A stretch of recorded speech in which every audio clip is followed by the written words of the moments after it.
இன்றைக்கி நம்ம பேச இருக்கிறது பிஜேபி தமிழ்நாட்டில் பண்ணுற கோமாளித்தனம். அதை பற்றி தான் இப்போ நம்ம பேச இருக்கிறோம். இன்றைக்கி தமிழ்நாட்டில் 90% முதலமைச்சர் மு.க. ஸ்டாலின் அவர்கள் கூட சேர்ந்து ஹிந்தி கட்டாய மொழியாக ஆக்கக்கூடாதுங்கிற மாதிரி போராடிட்டு இருக்கிறாங்க. எல்லா கட்சிக்காரங்களும் ஒன்றா சேர்ந்து நம்ம மொழி தாய்மொழி தான். பிஜேபியில் தலைவர் ஒரு அதிபுத்திசாலி, அதிமேதை, அறிவாளி, அவர் தான் பெரிய அறிவாளின்னு அவரே நினச்சிக்கிட்டார். வடிகட்டின முட்டாளுங்கிறது தமிழ்நாடு மக்களுக்கு தான் தெரியும், அது அவருக்கு தெரிய மாட்டேங்குது. அவங்க கூட சேர்ந்து தமிழ் இசை, அப்புறம் அவங்க கூட சேர்ந்த பொறுப்பில் இருக்கிறாங்க பாருங்கள், இவங்க எல்லாம் இன்றைக்கி ஹிந்தி கட்டாய மொழியை ஆக்கணும்னு சொல்லிட்டு கையெழுத்து இயக்கம் நடத்துகிறாங்களாம். அண்ணாமலை சார், உங்களுக்கு வெக்கமாக இல்லையா?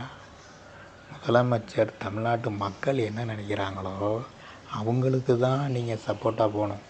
அதை விட்டுட்டு ஹிந்தியை கட்டாய மொழி ஆக்குவோம், இது எத்தனை வருஷமாக நடந்துகிட்ருக்கு. இது சின்ன விஷயம் கூட அண்ணாமலைக்கு தெரியல பாருங்கள்.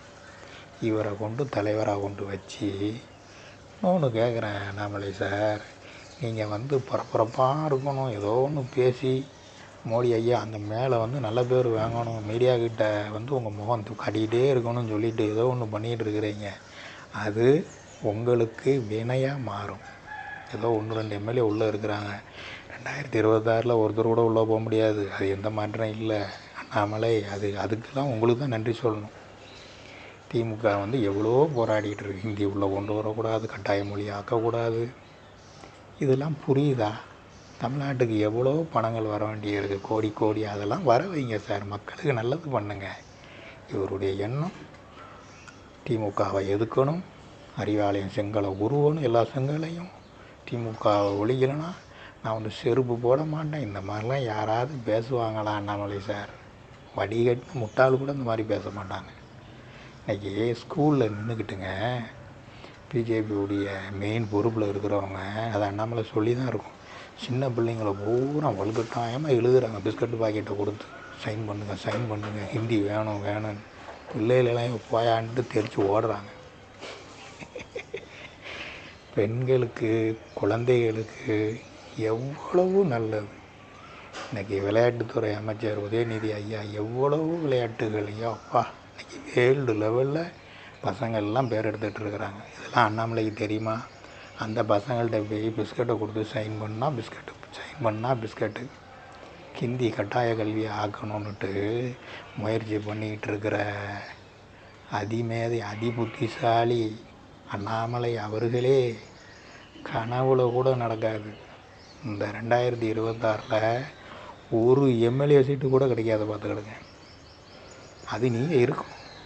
அத்தனை எம்பி எலெக்ஷன் வரும், அதுலேயும் அதிக ஓட்டு வித்தியாசத்தில் 40 தொகுதி டிஎம்கே ஜெயிக்கும். டிஎம்கேவை நீங்கள் பேச உங்களுடைய வாக்கு வங்கி, பிஜேபியுடைய வாக்கு வங்கி குறைஞ்சிக்கிட்டே வருது. மிஸ்டர் அண்ணாமலை, புரிஞ்சுக்கிடுங்க. வாய் புளிச்சுதான் மாங்காய் புளிச்சுதான்லாம் பேசாதீங்க.